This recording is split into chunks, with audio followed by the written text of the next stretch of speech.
This is a Rubik's Cube, and I've documented what it took to mentally solve the cross and the first pair during inspection.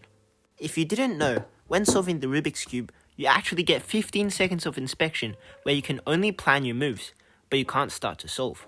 The more you plan, prepare, and predict in this phase, the quicker your solves will be. To start off with, I'm going to try and plan the white cross with unlimited inspection and then close my eyes. While I'm planning, let's understand the 3 reasons why this is so important. If you memorize your starting moves, then there won't be massive pauses, since we can pay attention to the next pieces we will solve rather than focus on the current ones. Now, let's go back to the cross.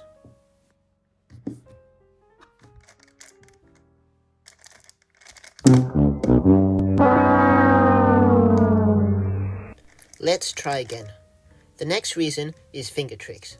If we know what moves to do, then we can use optimized finger trips for a faster execution.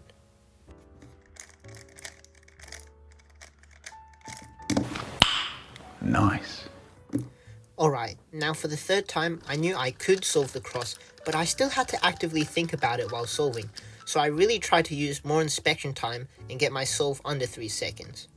Oh, and the final reason for planning ahead is if we plan the cross and the first pair, roughly 16 moves together, that is already an entire quarter of a 60-move solve. Not to mention, I can use this as an excuse to not fix my extremely bad F2L problems. Now,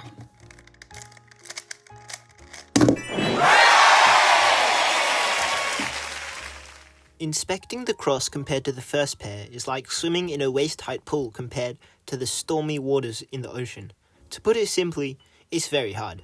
You can see on my first attempt, I took 1:30 of inspection, and even then, I just ended up forgetting the cross.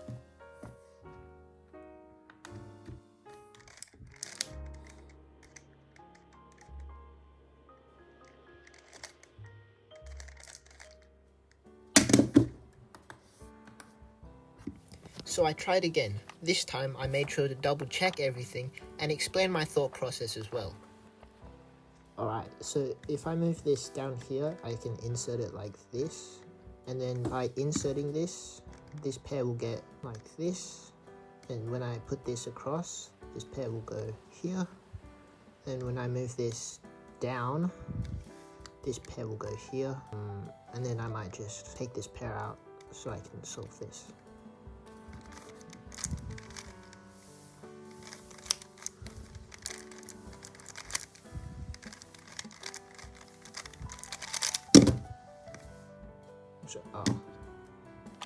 With no other choice, I tried again.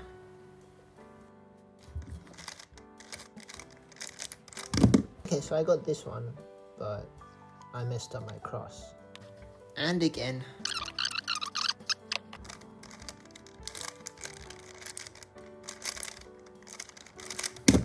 At most, I could solve the cross and figure out where one piece would be, but I could never finish solving that F2L pair.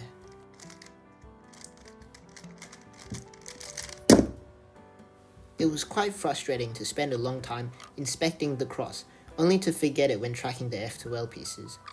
Even when I remembered, I would often have to do things multiple times in my head to make sure, only to get it wrong. I did end up developing a strategy which helped solve the F2L pairs, although they wouldn't always face the right way. This process was to solve the cross and then verbally say those moves like R, U, D, B, R prime over and over again. And then I would track the white sticker of the corner first and then the edge. I always got so close, but could never quite crack it. I felt like Timon explaining his quintuple one-look X-cross during inspection. If this does this, then that goes here and this will go there, and if we do that and this, then we can solve it. Or maybe like Hikaru in chess going, if takes, then takes, captures, and then we can win this pawn. It was really hard. However, progress was progress, such as this solve, where I got so close. And although I was taking way longer than 15 seconds, I knew that, with time, I could get better. I did search up on YouTube and the internet how to inspect and predict my cross +1. None of them really offered much help, but that was to be expected. This sort of thing just required lots of practice, so that is what I did, until I got this solve.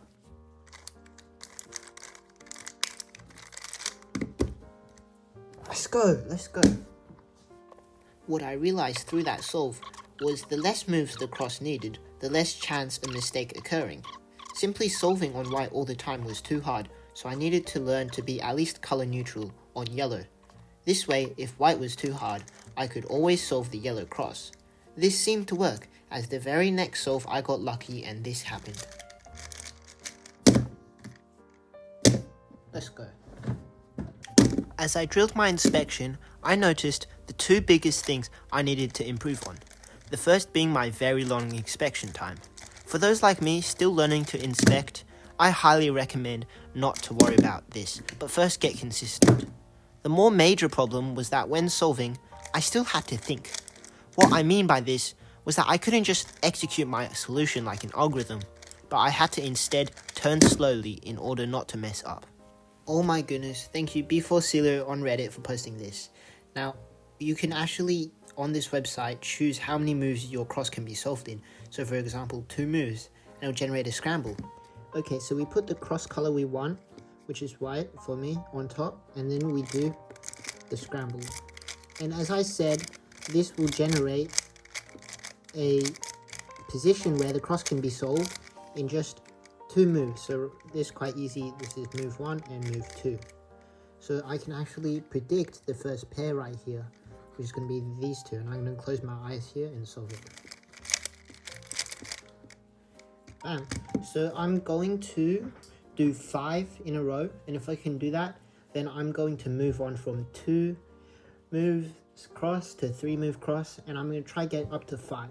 Because by the time you get to 5 moves, if you can't solve it on white, then chances are perhaps yellow will have a cross in 5 moves or less. Okay, so I got 4 moves in a row. I did have to restart at one point, which was a bit annoying, but that's alright.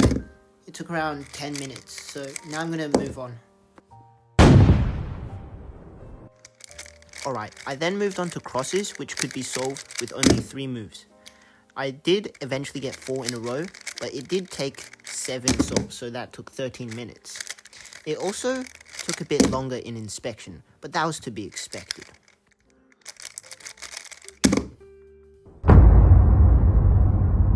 Alright, it's the next day and I did 33 solves with a 4 move cross. In other words, I failed to get 4 in a row for an hour and 23 minutes. Getting the cross was easy, but the F12 pair was a lot harder. I did however find a JPEM video called Predicting First Pair, which helped me realize that I should track multiple corners before finding one in the top layer. Only then would I track the exact orientation of the stickers. I also independently found that the cross solutions which rotated the minimum amount of faces, such as R, U, and D, were easier to track, as less pieces got moved around. Finally, I found prioritizing edges of an F12 pair that didn't move were easier to solve, as I would only have to worry about the corner. The most important thing, however, was that I simply forgot to lock in, and 20 minutes after lunch, this happened.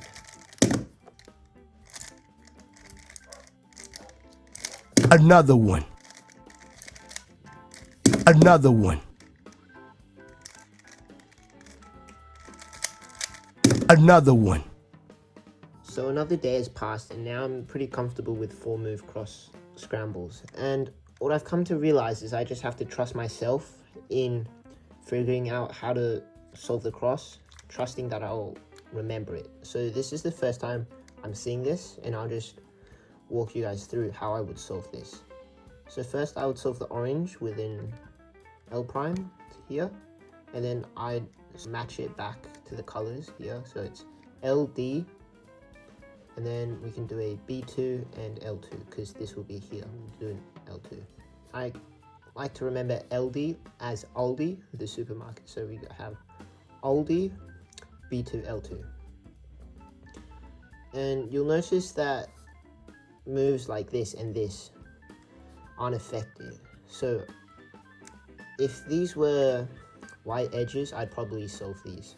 So yeah, I noticed this one won't be affected either, and this one, because we don't use any F's or R's. So I'll just remember this pair. It's quite easy to solve. We can just take it out, take the edge here, and then pair it up like that.